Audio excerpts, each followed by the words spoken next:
minutes Oh, here, yeah. and then we'll get started. This is that moment where something goes ding on your calendar and you're like, Yeah. where am I supposed to be? And then it takes 2 minutes to try to get there. That's okay. Worth the wait. Worth the wait. Hi, Wendy. This is Kathleen. I'm so happy to see you. Thanks for coming. Between you and Brad, it's old home week for us. We're web nerds. I love it. I love it. Thank you for being here. It's nice to be here. Lori, you just have the nicest team. I feel so grateful to have been sort of stitched into the fabric with your crew. Thanks. They are amazing. They really are. The faculty are incredible here in the School of Ed.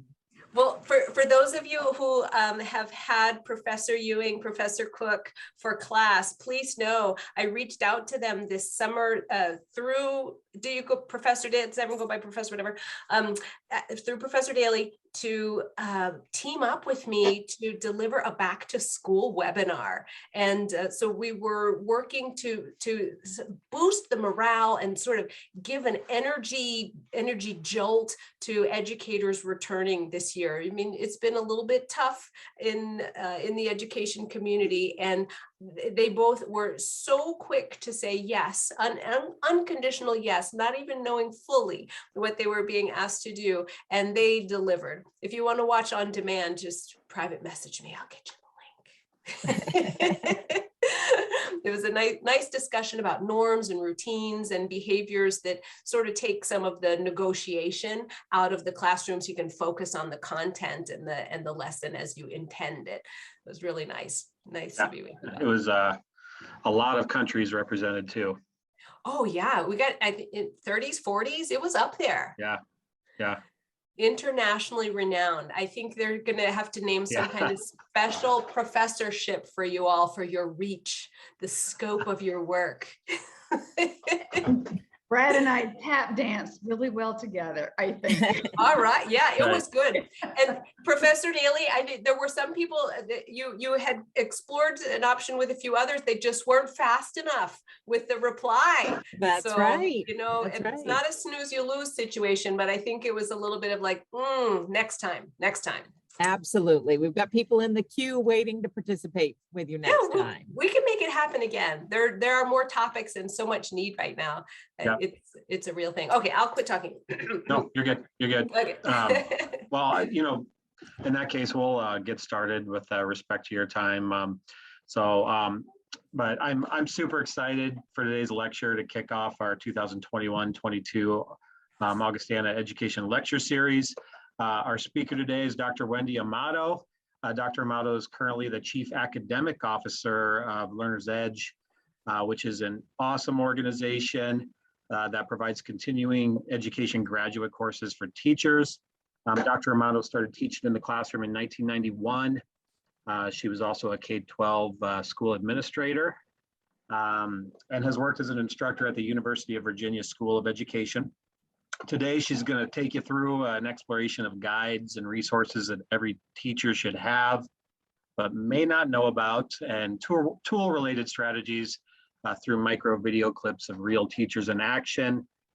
And she has guaranteed me to tell you that you will laugh and gain something useful. So please welcome Dr. Wendy Amato. Thank you for having me. This is great. Okay, maybe an important thing for me to acknowledge right away, besides like the regular bio intro, is when in my first year of teaching, I just totally sweated. I pitted out when a student looked at me and said, "Is this going to be on the test?" I just thought, oh, what? I mean, I haven't communicated the importance of my content material. All you want to know is if it's on the test. And that was almost a showstopper career ender for me. But then I thought about it, and I think that moment was one that shifted how I feel about the classroom and what that interaction should be like between teachers and students. Of course, we want our students to love the content information and be as excited about it as we are, but it's our job job as educators to communicate the relevance of what we're sharing. And it's our responsibility to explain learning objectives in student-friendly language. It doesn't matter if I'm teaching French and my official learning objective is something about interrogative expressions. I need to explain to my class that we're going to be working on question words because I don't want you to forget what you need when you're going out with your friends. And so we can get into some ways that start to make the lesson have value to the learners. So today, what I've done is I have cherry picked all of my favorite thoughts and messages about education. I'm going to look at them with you and invite you to ask me questions along the way. And then I have some resources that I will ask to have shared with you by email or whatever is the appropriate follow-up for your program. So here we go. I'm going to ask to start, let's see, let me click on the right spot. I'm going to ask to start with some intros from you all. This is what we're going to do. We know why we're here. But I want to ask you, as by way of introduction, if you would type into the chat and just give me a sentence or two that answers this question. Why are you in education? My question is, why are you in education? And I'd love answers in the chat. Don't worry, this part's not graded. And then what I will do for you is we'll take this opening question and I'm going to bring it back around for us at the end of our time together. And so you can be as serious or as playful as you wish in here. I mean, who doesn't want a lifetime of cafeteria lunches? Oh, good. A couple people laughed. I can check that off my list for a few of you already. That was low-hanging fruit. Make me work harder, okay? All right. I've got an image of a toolbox on the screen for you. I want to explain why. There is a thing called a chain ring nut wrench. Anybody know what it is? Any hands? Help me. I'm going to flip between both screens here in case I'm missing any hands. Does anyone know what a chain ring nut wrench is? Okay, I didn't know either, but apparently a chain ring nut wrench is a very specific tool that cyclists use if their chain breaks and they have to get it back on. There's like some little thing that has to happen that really can't work with any other tool. It's so specific. And I see cyclists with these things, and I know they're carrying them around, A, hoping they don't need to use them, but B, being so relieved to have it when they do. So some of the tools that I share with you today may be a little bit of a chain ring nut wrench. You'll carry it around and you may not think that you need it, but when you do, you're going to be happy to have it. So put some things in your toolbox, add the chain ring nut wrench, and then just rest assured that everything you accumulate along the way through your program, through moments like this and presentations, all of those things prepare you for the unknown that is ahead. So there's our toolbox. Let me just skim these replies here. Ooh, a lot of student-centered thinking. Home run, everybody. Way to go. All right. Have you seen this study? The one about the paperclip? Yes or no? Give me some thumbs. Okay, I got a yes or no. Okay, Eric and I are going to tell you that there was this study and it was about paper clips, and I'm going to botch it a little bit, but I'm going to get it right more or less. This study went to kindergartners and said, hey, let's see how many ideas we can come up with for using a paper clip. And the kindergartners were like, we could use it for this, we could use it. What if it was 10 feet tall? What if it was made out of ice? What if it was, they just were endless with their possibilities. Same question was asked of students, let's say mid-elementary, maybe third grade. And they were like, well, we could use it to hold paper. We could use it to hold index cards. We could use it to hold newspaper.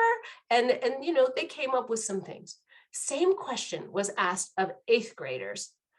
How many uses can you come up with for a paper clip?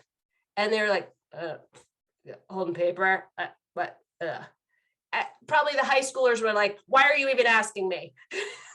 There's only, like, of course, a paper clip is holding paper.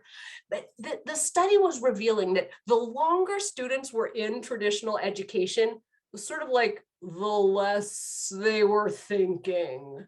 They had become conditioned to look for the right answer. And some of that came out of the way we have structured American education. We want students to get the right answer on multiple choice. We want them to tell us back what we have told them. They are conditioned for speed. Like the fast kids seem like the smart kids, which that's just such an irrational connection to make. So I wanted to talk about this idea of conditioned thinking to push you all to be that next generation of educator that's coming through right now, that when we ask a graduate student for the uses of a paperclip, it should be wild mayhem of responses, like really thinking about original contexts, changing the size, the material, everything about it should be special in the answer. So please, let's shift from the conditioned thinking and take some of the tools that we explore today and some of the questions that we ask and answer together so that we can shift away and create thinkers. All right, a little bit more. I want you to check out this picture, and if you're willing, put a note in the chat what you think about it. Why might I include an image like this in a discussion with you at this wonderful time in your program, in your career, in your education? Let's see what we come up with. That little cat looks so fuzzy, furry, cute. Share some ideas with each other about the image that you see. Image observations. I'll put a note in here so we know what we're talking about. Otherwise, this chat on its own would look pretty wild. Good thoughts in here. Give me some more. Hit enter. Show me something. Play with me. It's a good image. I'll share slides. You can do whatever you want with this one.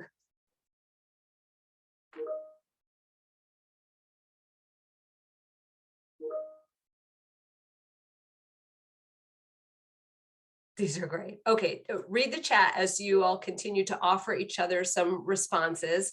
And I like asking a question like this about an image like this, because the way we see and respond to the question of what do you notice, what do you see, reminds us there's so many perspectives for anything. We're all looking at the same picture, but we've got slightly different interpretations answering that question of why I would show this picture to you all right now. And so I want to talk a little bit about the importance in education of seeing through different lenses, and then talk about how we use that as a tool. And I'll also, of course, provide you with a related resource.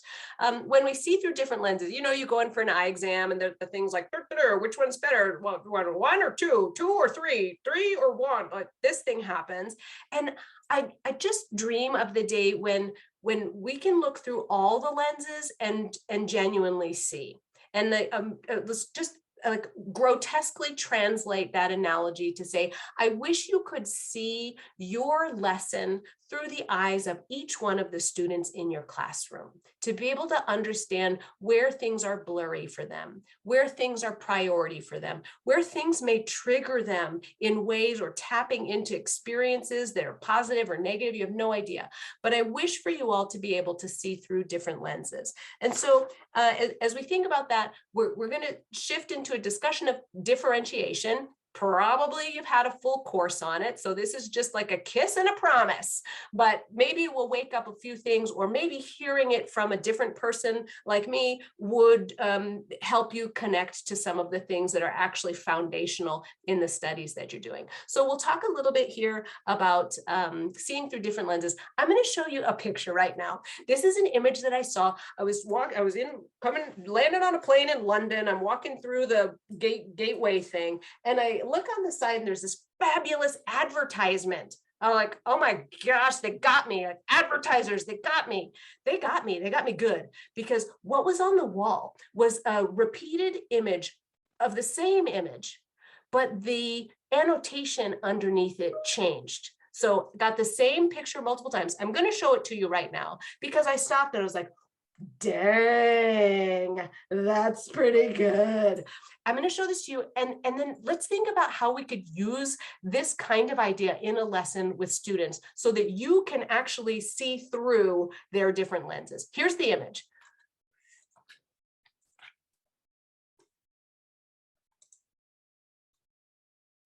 Right?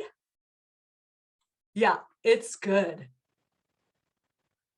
Imagine whatever your content area is, whatever grade level you're hoping to work with, you share an image with your students and you ask them to give it a label. We just did something similar with that kitten seeing the tiger in the reflection. What do you see? And that the answers from your students could be an exit ticket, could be an entry ticket, could be the do now that's on the board. You're going to have so much of an opportunity to understand where they are in their minds, to understand where they are in that starting line, to help you figure out how to get them to the finish line. So consider an exercise like this. I also think it works in reverse. You could give an image and ask for a word. You could also give a word, something perhaps that's really abstract, and ask your students as a homework assignment to bring you an image that represents that word. What if you had a vocabulary word like justice, equality, access, technology?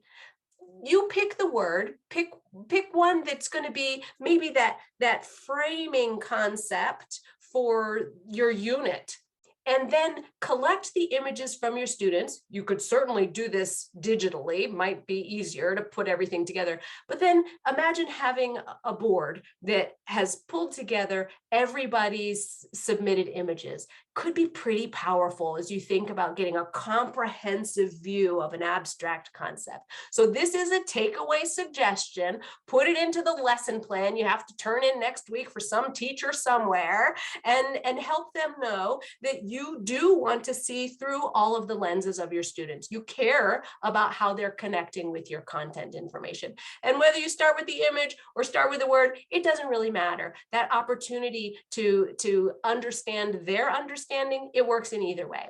If you come up with something really great, please email me and let me know. I've got contact information for you on the last slide. I definitely want to see what's in there for you.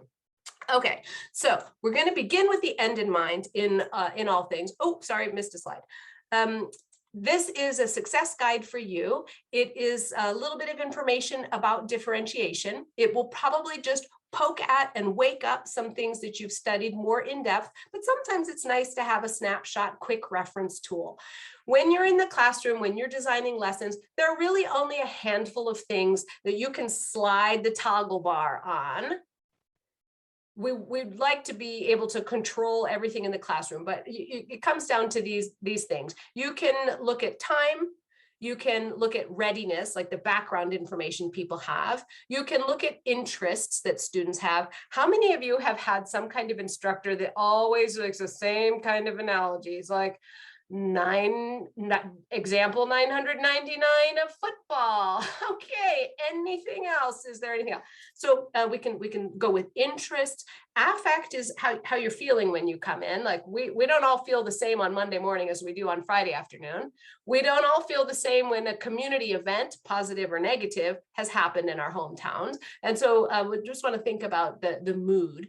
And then what do we have? I can't see the slide, so you'll have to help me. Learning profile is that fluid way of how anybody wants to take in information at any given time. Sometimes it's about how they like to learn. Sometimes it's about what they're learning. So things can vary. If you ever ask anybody to say the alphabet, they probably sing it. Sometimes that has to do with the way information has gone in. It sticks the way it goes in. So if you can get it to go in a way that's especially sticky, it's more likely to last in there for a long time. So this resource will be coming to you as part of my follow-up. Okay, I wanted to talk about beginning with the end in mind. I already mentioned that when we understand where our students are with a particular concept, then that will help us figure out how to get them to the finish line. And so this puts us right in that core piece of education, which is all about planning. Right now, I don't know how many lesson plans you've had to write, but I'm guessing it takes you a couple of hours to do a good lesson plan. And then you get some feedback on it. It's like, ooh, I didn't even think about that. Or what? I'm supposed to anticipate the expected student answers? How am I supposed to know what they think? Planning is huge right now. If you've spent some time in classrooms, which we all have because we're all in education, one side of the desk or the other, you can look at some teachers' planning notes and it's like page 67, and that's the lesson plan. Please don't become like that. No matter how long you teach, please be more intentional in the design of your lessons. Page 67 is not a lesson plan. If you need to let somebody know that they're planning lessons like that and it's not okay, you can use my name. There. That's a tool you want to have in your toolbox. I'm sorry, I met this woman named Wendy on a webinar that I attended for extra credit, and she said, don't do that. So yeah. Okay. Okay, good. Got a couple more laughs. Thanks. I think I'm at about 50%.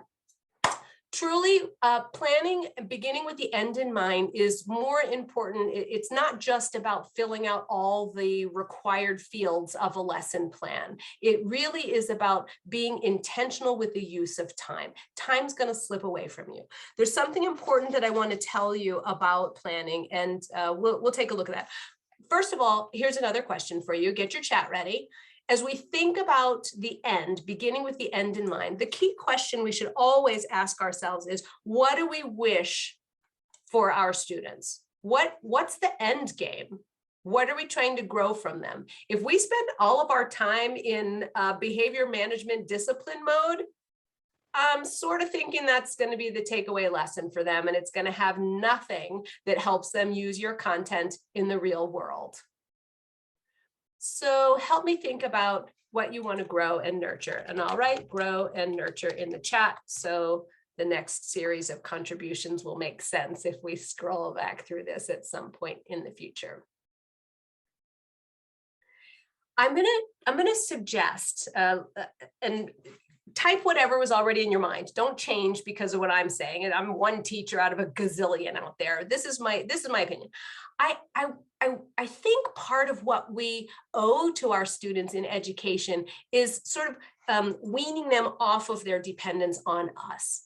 And that spans content areas and age groups. If they always need us to answer questions, if they always need us to figure out whether they're doing a good job or whether they have areas for improvement, I think we're letting them down. So as we think about the things we wish to nurture in our students, one ingredient in there somewhere should be a little bit of independence, a little bit of that capacity for being a self-directed learner. I know when I've reached a learning objective. I know where to go for more information. I understand how important it is to ask a question when I have it. Those kind of things. I want to have good study habits so that I can learn anything. All of those things are about creating that independent learner. If you've ever asked a teacher a question and they don't really answer it and you've been frustrated, take a deep breath and consider whether maybe that teacher was actually doing you a favor. You had to grapple with an idea. You had to sit in uncertainty. And that is not a comfortable time right now when we all have Google in our pockets. So if we want to gift our students with that ability to think independently and be autonomous, then maybe being the source of everything for them is not the optimal pathway. So that means then our next topic, what we want to discuss a little bit, is going to be thumbs up or thumbs down. I think I missed a video. What do you think? Do you think did I miss one? Maybe. Okay, let me queue up something for you. I'm going to stop sharing here. That's great. Maybe as I queue up a video for us, why don't you think for a moment about the rest of this question of what you wish to nurture and grow in students, and we'll see what we can add anymore in here. I'm going to show you a super short clip of the video. We're not even going to watch the whole thing. I just want to show you enough to feel like we went in a classroom for a moment.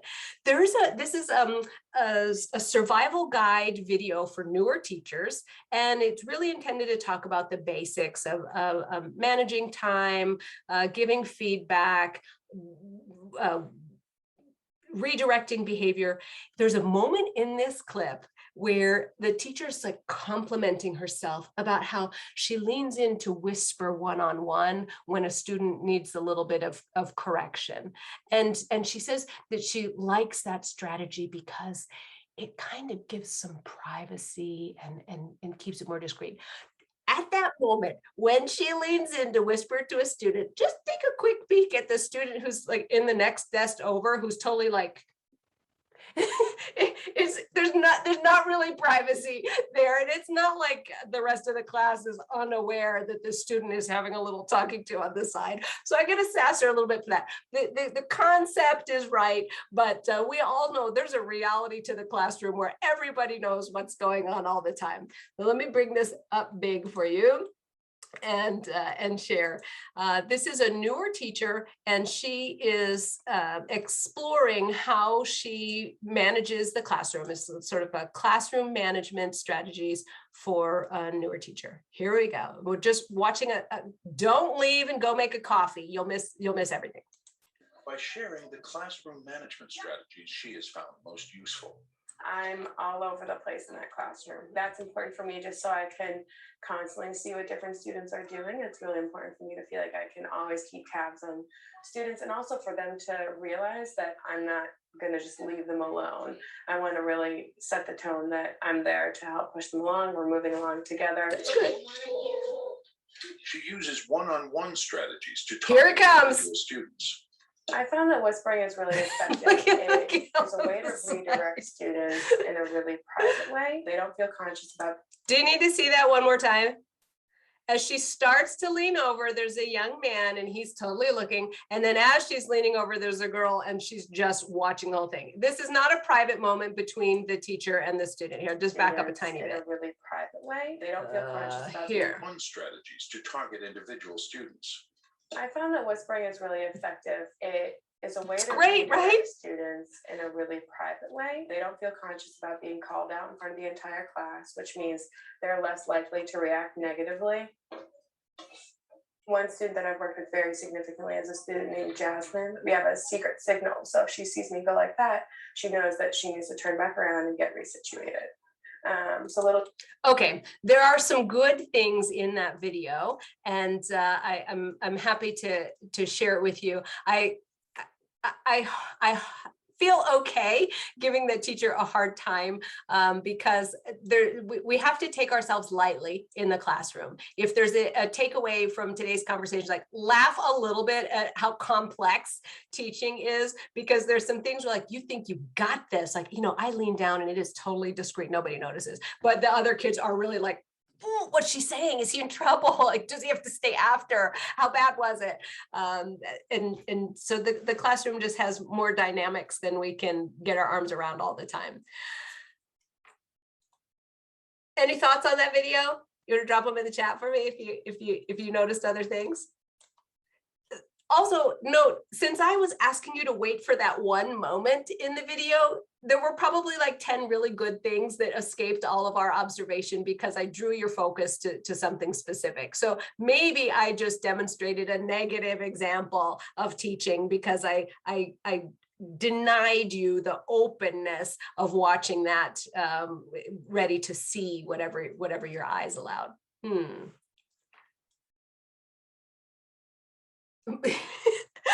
Okay, Molly's on my bus because she's, I'm not sure that discrete signal was quite so discreet. When your signal is like, hey, and like, it might be too much. That may be not so discreet. There were some good things in there.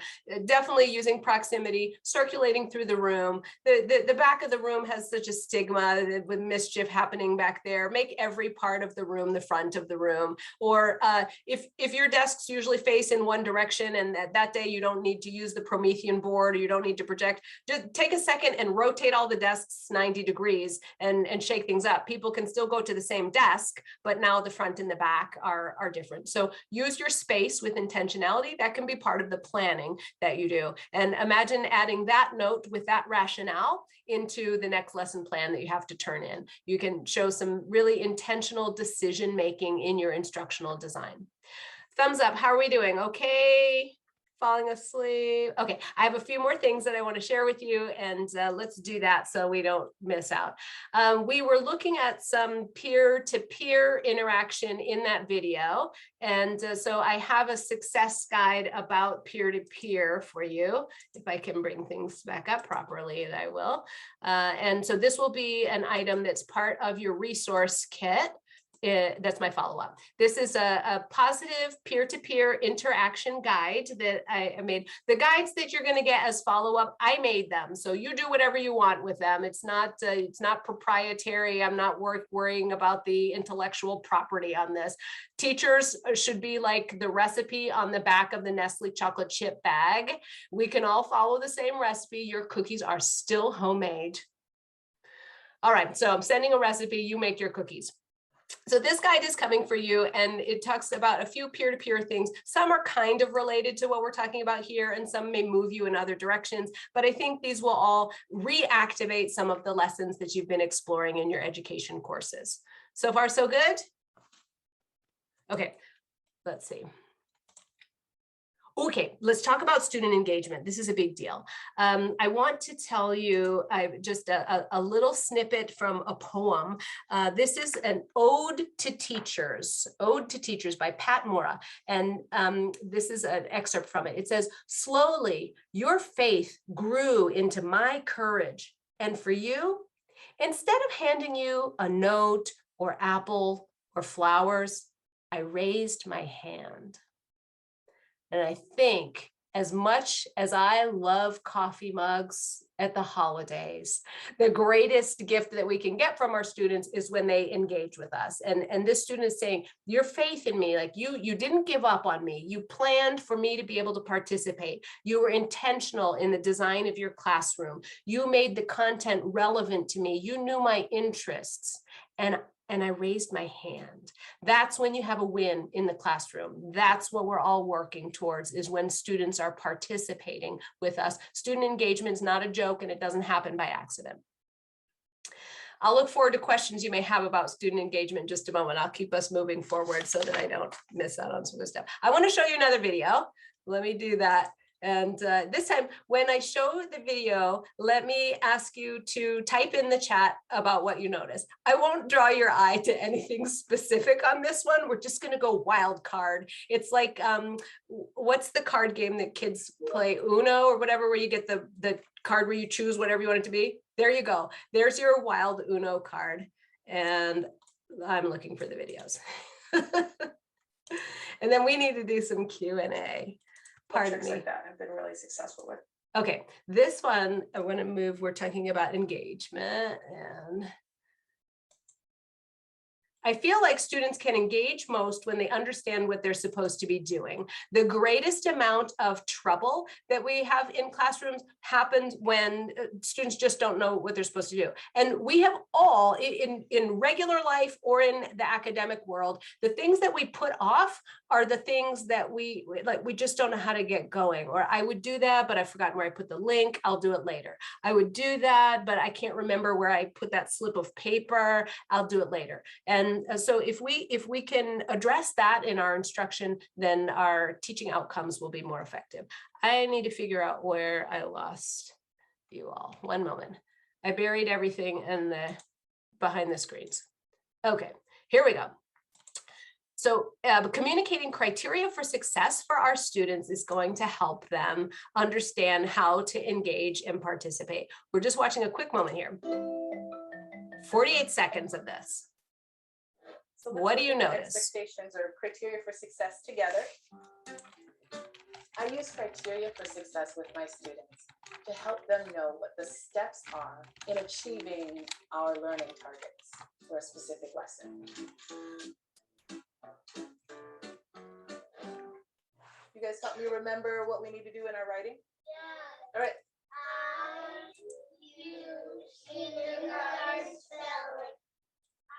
In today's lesson, we have 6 criteria for success.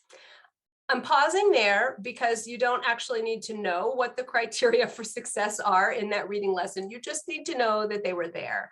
And so if we're thinking about engaging our students, they've got to know what to do. And if you'll allow me, I'm going to make a little bit of a rough transition between student engagement and student empowerment. Fair or unfair?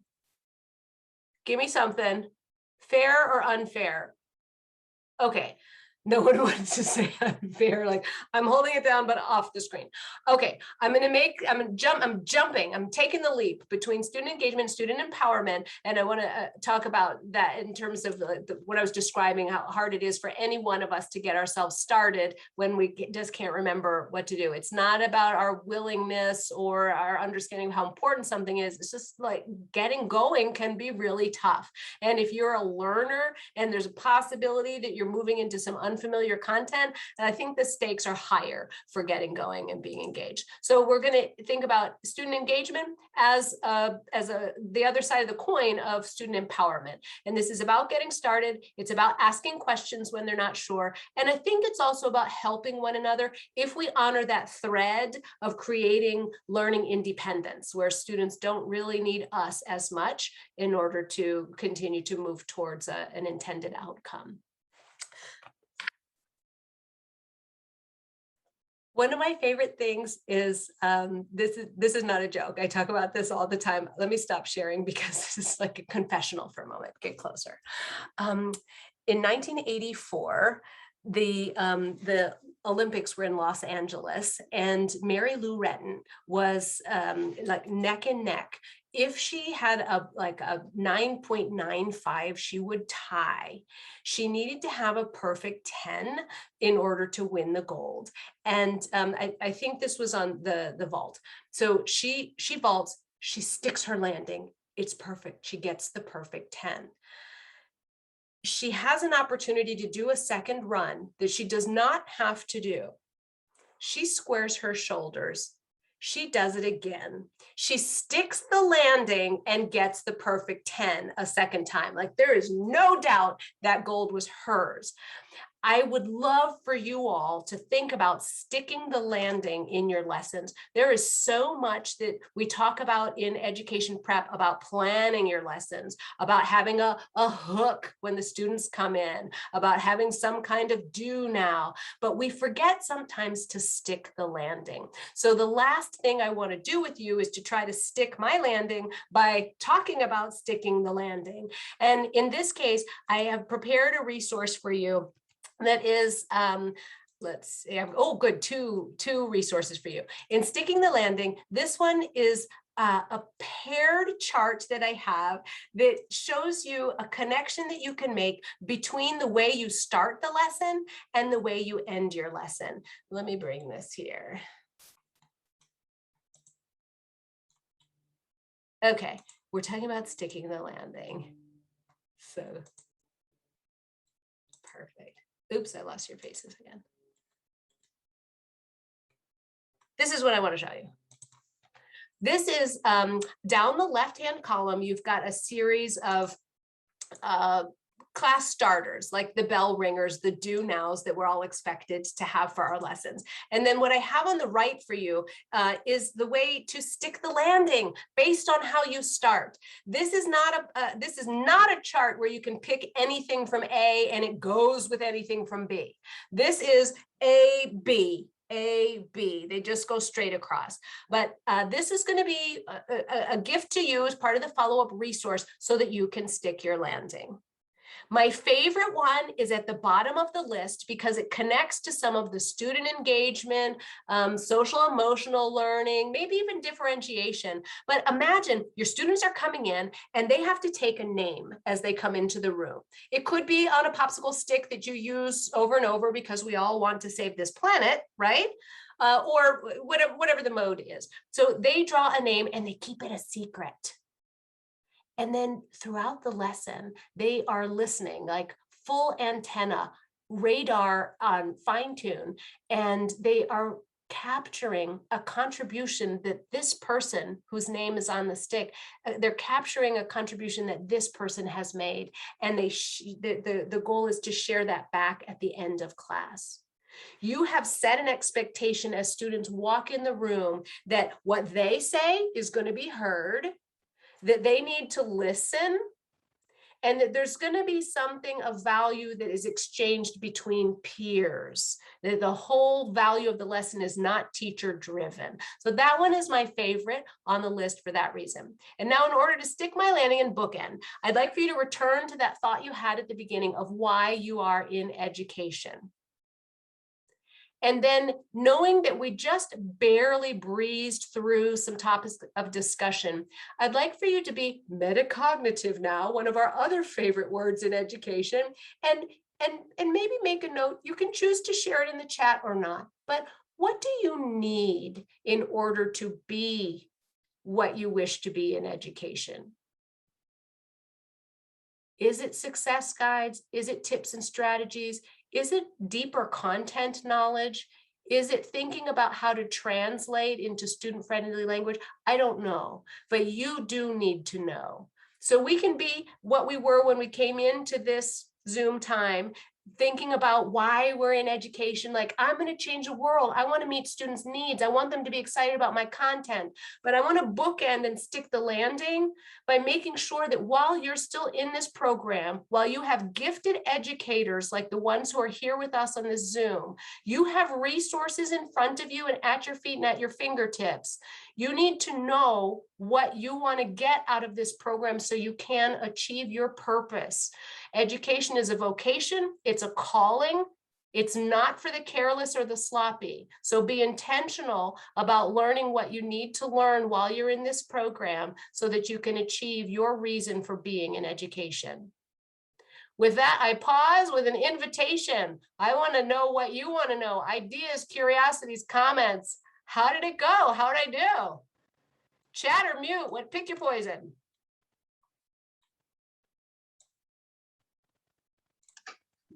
I'll ask a question if that's okay. Please.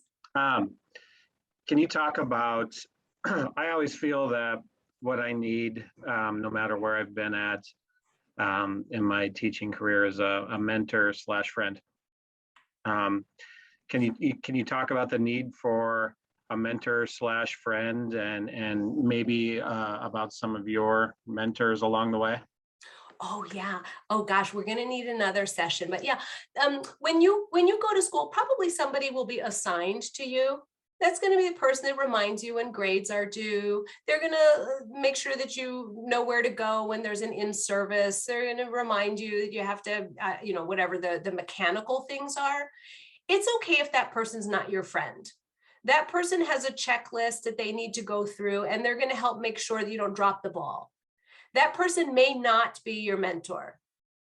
Your mentor may be someone that becomes a mentor because you are building a relationship with that person. You establish trust. Maybe you have some things in common. Maybe you are radically different, and that's what's enriching about your interaction. And you need that.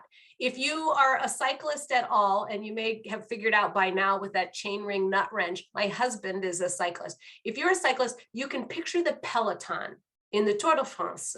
They're all riding in a herd. And that peloton, people take turns in the front to lead. That peloton makes the whole ride easier because it's not everybody having to take the headwind alone. You need a peloton to move through education. And you're going to take your turn pedaling at the front, and you're going to lead the way for people. And then you're going to take a turn at the back, and you're going to coast on other people's coattails at times. And then there are going to be times where you're just squished in the middle and you're not even really sure if you're pedaling at all, but somehow there's progress and you're thankful for it. So a mentor, sure, get the assigned person and let somebody make sure you don't drop the ball on those official parts of being a teacher. And then also reach out to other people. I would strongly suggest that you reach out to people across content areas, thinking about our students because they don't live their lives one content area at a time. And any kind of collaboration that you can commit to with an educator in another subject area is going to enrich the way you're able to reach your students. It's going to add more of those lenses that we were talking about when you're at the optician's office. Sydney, I don't know what party's happening over there, but I want to be there. Okay, more about mentors. Think also about mentoring and mentorship as a two-way street. It's great to have a mentor, but you should probably have something that you're able to give back to that person. And I don't know what that is because I don't know each of you well enough. It may be that you check in and see how your mentor is doing sometimes, because even if that person is a designated giver, they're still human beings, and a mentor-mentee relationship should have some flow in both directions, not 50-50.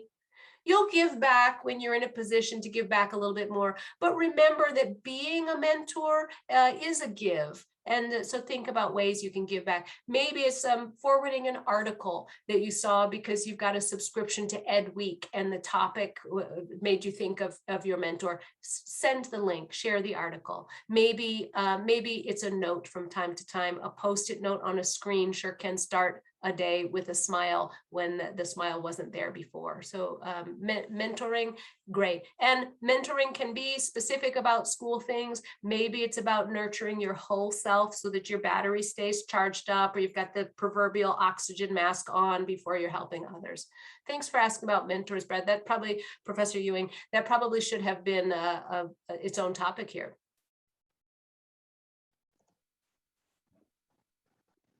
Do we have other questions for Dr. Amato? Hi, Dr. Amato. My name is Maddie, and I will be student teaching in February this spring. So I was wondering if you could just touch on with the student engagement and empowerment piece, what might that transition look like going into a classroom that's not yours, the second half of the school year, just some tips on kind of how to navigate that. Sure. Student teaching is such a special thing because if you're going into someone else's established norms, it's like wearing someone else's shoes. They've been broken out in parts where you don't need to, maybe they don't fit right. Number one, I would say you absolutely must respect the structure that's been created by that lead teacher. And maybe that structure is not exactly the way you would set it up for yourself. But there's a courtesy that comes with being a student teacher.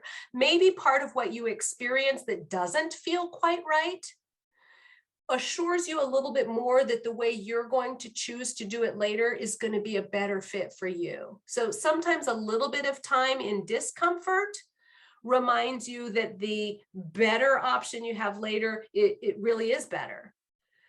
Your question was specific about student engagement. I think maybe the heart of that, Maddie, is what if the rules I want to set up are a little different? What if I'm with a teacher who insists on raising hands or doesn't, and I want to do the opposite? How do I negotiate that? Number one is always going to be good communication with the mentor teacher. And I think it's fair to say people would only host you if they wanted you to develop your skills. If you've got a mentor teacher who's like, I'm creating a mini-me, then let the program know about that. Go see Professor Daly and have a conversation. Like, this is really not a great environment. But Maddie, I would say, go to that teacher and you could say, Wendy, I like the way you have, you don't have to say it like that. I see the way you have created your classroom. I'd like to experiment with something because I'm just trying out some options. Would it be okay if I try today with requiring students to raise hands?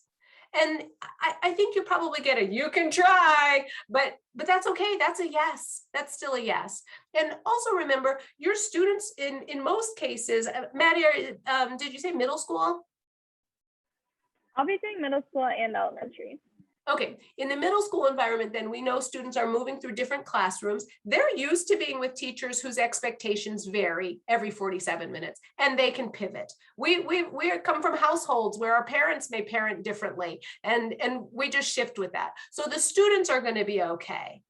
That's not a concern. If you're in the elementary space and you're requesting to do something that could be disruptive, you might not get the answer you want. Maybe in that case you say, but I noticed that Professor Daly down the hall does this particular thing. Do you mind if I hop down there for 30 minutes today? Because it's something I'm interested in seeing in action. So you can still get what you need in the learning process, even if you can't quite rock the boat in the classroom space. But yeah, you have to try things and ask permission of the teacher, explain why. I'd like to try this to have the experience of it. It may not work, but it would be a good learning opportunity for me.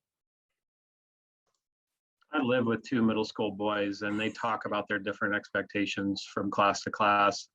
One of them had to stand the entire class last week because he likes to lean back out his chair, and so but that's how he sits at home, and that's how he sits in various classes. But he cannot do it in one certain class, and he is very aware of that different expectation. Wow. Well, what would you do if you were that teacher and for some reason you had a student whose just physical movement was triggering you to go discipline? What do you do? What would I do if that student continued to have problems with that expectation? Yeah, I mean, maybe that expectation problem is actually yours. Maybe that Yeah. kid's legs are so long, like teenage boys. So like, sometimes you have to do this in order to not be at like 120-degree hip flexion. So it might be like a survival mode. Maybe that student needs to have a chair in the back that's against the wall. Yeah. So at least if your concern is you're going to fall over and then I'm going to get in trouble because you got hurt in my class, then put the kid in a place where they can at least hit the wall before they hit their head on the floor. And I think you said the answer. I think you probably wouldn't continue to do the same thing over and over and over and continue to have some punitive approach to it. We in our session in August with me, you, and Dr. Cook, we talked about teaching and training behaviors, and part of that was practice. So I'd probably give some alternatives. But if you don't practice, and this goes to Maddie's question too, if you want to have a different expectation or a different rule, you have to practice that rule and procedure, or it's unlikely it will be followed, or less likely it will be followed.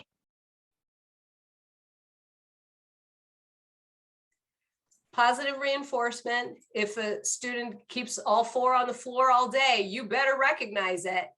Hey, nice work. I was able to make sure that everybody got to participate today because I wasn't scared you were going to fall over and hit your head. Way to go. That was a huge contribution to class. I don't know if you realize what a difference it made for you to keep all four of those chair legs down today. Thank you. And anybody want to call me out because I said teenage boy legs are long? What? That's not fair. Where's the gender equity, Wendy Amato?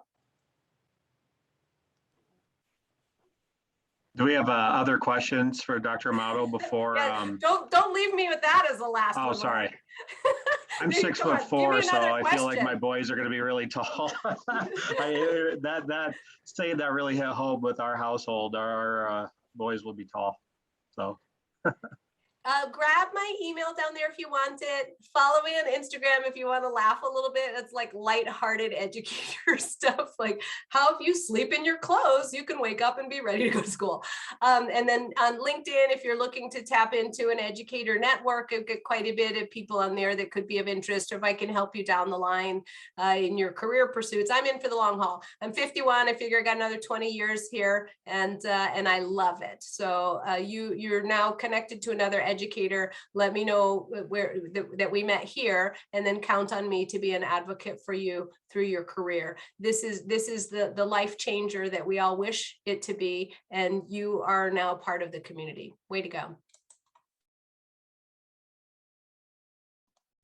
Any other questions before we end our session?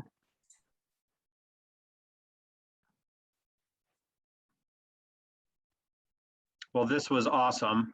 I think I speak for everyone here that we were really excited for this session, and it was fantastic. The resources and videos are fantastic, and so thank you for taking time. I know how busy you are, Dr. Cook and I, Dr. Daly as well. We know how busy you are, so thanks for taking time out of your busy schedule to meet with our faculty and our students. This was awesome. So Thank you. See you next time. all right, thank you. Thanks, Thanks Wendy. everyone.